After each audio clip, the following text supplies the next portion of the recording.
સુરતમાં ઠેર ઠેર લાગ્યા છે ચાલો રાજકોટના બેનર્સ। સૌરાષ્ટ્રવાસી વિસ્તારમાં આવા પ્રકારના બેનર લાગવામાં આવ્યા છે। 50-60 જગ્યાએ આવા બેનર્સ લાગ્યા છે। મતદાનની અપીલ કરતા બેનર્સ લગાવવામાં આવ્યા છે। યોગી ચોક, વરાછા, હીરાબાગ સહિતના વિસ્તારોમાં બેનર લગાવવામાં આવ્યા છે। સૌરાષ્ટ્રવાસી વિસ્તારમાં આ પ્રકારના બેનર્સ લાગ્યા છે।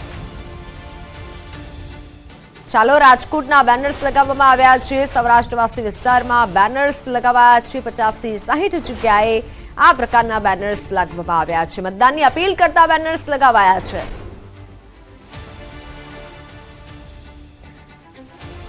સુરતમાં આ પ્રકારના બેનર લગાવવામાં આવ્યા છે। સૌરાષ્ટ્રવાસી વિસ્તારમાં બેનર્સ લગાવવામાં આવ્યા છે કે ચલો રાજકોટ આ પ્રકારના સ્લોગનવાળા બેનર્સ લગાવાયા છે। 50-60 જગ્યાએ આ પ્રકારના બેનર્સ લગાવાયા છે। યોગી ચોક, વરાછા વિસ્તારમાં બેનર લગાવવામાં આવ્યા છે। મતદાનની અપીલ કરાઈ છે, જેમાં મતદાનની અપીલ કરતા બેનર્સ સુરતમાં લાગ્યા છે। ઠેર ઠેર જગ્યાએ ચલો રાજકોટના બેનર્સ લાગ્યા છે। ફોનલાઈન પર સંવાદદાતા કીર્તેશ જોડાઈ ચૂક્યા છે। કીર્તેશ, આ બેનર કોના દ્વારા લગાવવામાં આવ્યા? ચલો રાજકોટના બેનર લગાવાયા છે।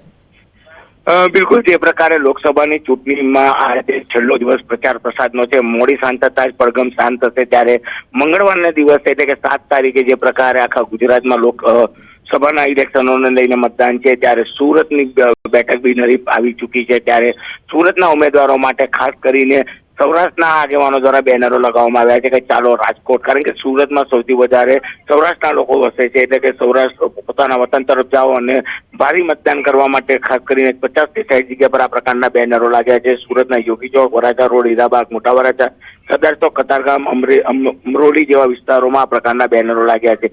કહી શકાય કે મતદાન માટે જાગૃતિ છે કે પછી રાજકોટનો ચાલતા વિવાદને લઈને મતદાન વધુ થાય તેને લઈને બેનરો લાગ્યા, તેને લઈને સુધી કોઈ સ્પષ્ટતા થઈ નથી, પણ ચોક્કસ સુરતના લોકો સૌરાષ્ટ્રના મોટા પ્રમાણમાં વસેલા છે। ત્યારે સુરતમાં જયારે મતદાન નથી થવાનું ત્યારે એ તમામ લોકો પોતાના મતનો જે અધિકાર છે સૌરાષ્ટ્રમાં જે વાપરે અને ભારે મતદાન કરે તેવી એક અપીલ કરતા બેનરો સુરતમાં જોવા મળ્યા છે।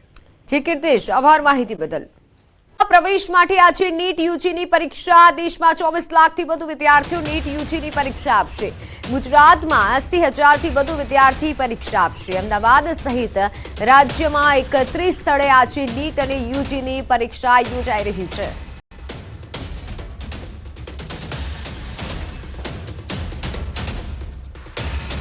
મેડિકલમાં પ્રવેશ મેળવવા માટે આજે દેશભરમાં યુજી નેટની પરીક્ષાનું આયોજન કરવામાં આવ્યું છે। અમદાવાદ સહિત ગુજરાતભરમાં અનેક સ્થળે આજે વિદ્યાર્થીઓ છે તે પરીક્ષા આપશે। વિદ્યાર્થીઓ જોઈ રહ્યા છો અમદાવાદના, અત્યારે અમે ઉદ્ગમ સ્કૂલમાં છીએ અને જ્યાં વિદ્યાર્થીઓનું सेंटर છે તેમની સાથે बातचीत करने प्रयत्न करीશું। तैयारी कैसी है, किस तरीके से क्या चाहते हो आप, कितना स्कोर करना चाहते हो आप? At least 600 तो score is mandatory to get in MBBS. Okay, तैयारी कैसी की है? अच्छी है। अच्छी है। आपकी तैयारी कैसे है? थोड़ा डर लग रहा है? थोड़ा सा डर लग रहा है, वैसे तैयारी तो अच्छी की है। अच्छा, आप कहाँ से हो? अहमदाबाद से हो? अहमदाबाद से। अच्छा, तैयारी कैसी की है? अच्छी की। अच्छा, શું નામ છે તમારું? जानवी જાનવી, તૈયારી કેવી?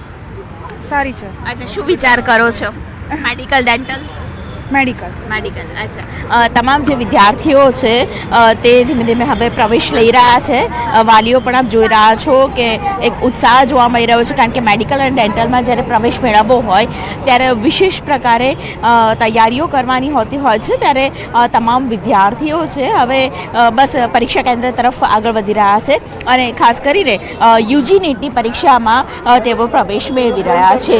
કેમેરા પર્સન હિરેન શાહ સાથે દીપિકા કુમાર, ન્યૂઝ 18 ગુજરાતી, અમદાવાદ। સમાચાર। હાર્ટ એટેકથી વધુ એક યુવકનું મોત નીપજ્યું છે। જેતપુરમાં 40 વર્ષીય યુવકને હાર્ટ એટેક આવતા મોત નીપજ્યું છે। શહેરના જલારામનગર 2માં રહેતા વિરમભાઈ રત્નાભાઈ ઝાપડા નામના વ્યક્તિને એટેક આવ્યો હતો, જેથી જેતપુર સરકારી હોસ્પિટલમાં સારવાર અર્થે ખસેડાયા હતા, જ્યાં હાજર પરના તબીબે યુવાનને મૃત જાહેર કર્યો। યુવકના અચાનક મોતથી પરિવારમાં ગમગીની છવાઈ ગઈ છે।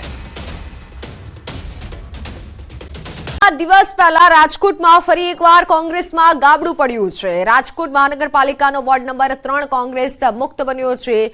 દાવો છે કે કોંગ્રેસમાં જે સ્થાનિક નેતાઓ બૂથની કામગીરી સંભાળતા હતા તેઓ તમામ ભાજપમાં જોડાઈ ગયા છે. રાજકોટ શહેર કોંગ્રેસના પૂર્વ મહામંત્રી, કોંગ્રેસ પક્ષમાંથી કોર્પોરેશનની ચૂંટણી લડી ચૂકેલા દાનાભાઈ હુંબલ સહિત લગભગ કોંગ્રેસના ક્ષત્રિય, બ્રાહ્મણ, કોળી અને આહિર સમાજના 100 જેટલા કોંગ્રેસના કાર્યકર્તાએ પરસોત્તમ રૂપાલાની હાજરીમાં કેસરીયો ખેસ ધારણ કર્યો છે. પરસોત્તમ રૂપાલા ઉપરાંત ભરત બોગરા અને શહેર ભાજપ પ્રમુખ મુકેશ દોશીએ તમામ લોકોનું સ્વાગત કર્યું હતું.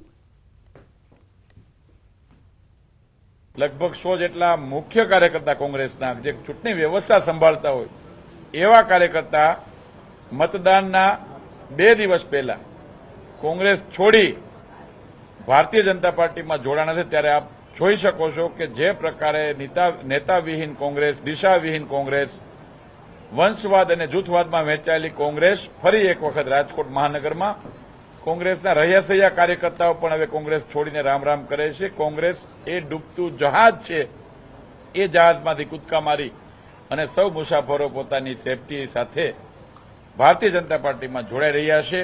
વિકાસનો રથ આગળ ચાલી રહ્યો છે. એ રથમાં સૈનિક તરીકે સેવા કરવા આવ્યા છીએ. આ નેતા વિહોણી કોંગ્રેસમાં હવે રાજકોટની અંદર કોંગ્રેસમાં કંઈ રહ્યું નથી. પ્રદેશથી લઈ અને દિલ્હીથી લઈ અને પ્રદેશથી લઈ રાજકોટમાં કોંગ્રેસ નેતા વિહોણી છે અને મોરલો પીછા હોય તો સારો લાગે એવી રીતે અમે અહીંયા પીછા બનીને અમારા સૌ આગેવાનો કામ કરશું.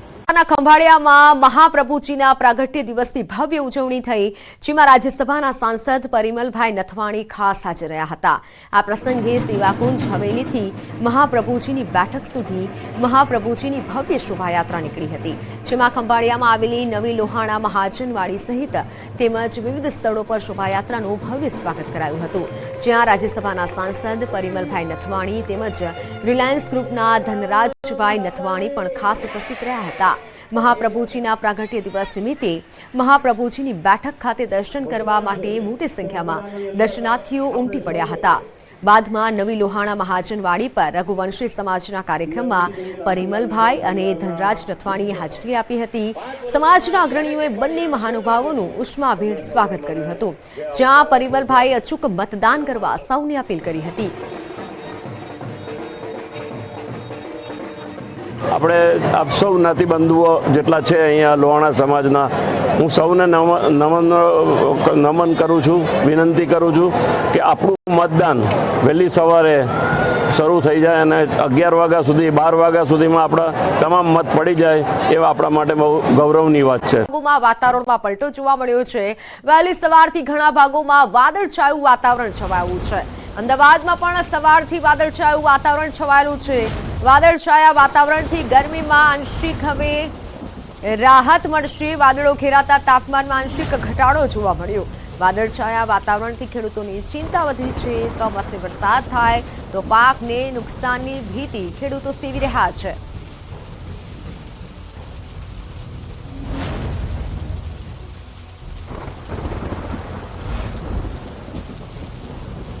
વાત દ્વારકાની. દ્વારકા જિલ્લામાં વાતાવરણમાં પલટો આવ્યો છે. વાદળછાયા વાતાવરણ વચ્ચે ઠંડા પવનથી વાતાવરણમાં ઠંડક પ્રસરી. કાળઝાળ ગરમી વચ્ચે દ્વારકા જિલ્લામાં વરસાદી માહોલ જેવું વાતાવરણ છવાયું. વાદળછાયા વાતાવરણ વચ્ચે ઠંડો પવન ફૂંકાતા ગરમીમાંથી આંશિક રાહત મળી. વાતાવરણમાં પલટો આવતા અમુક વિસ્તારોમાં ખેતરોમાં તલ સહિત ઉભા પાકને લઈને ખેડૂતો ચિંતામાં ઘેરાયા છે.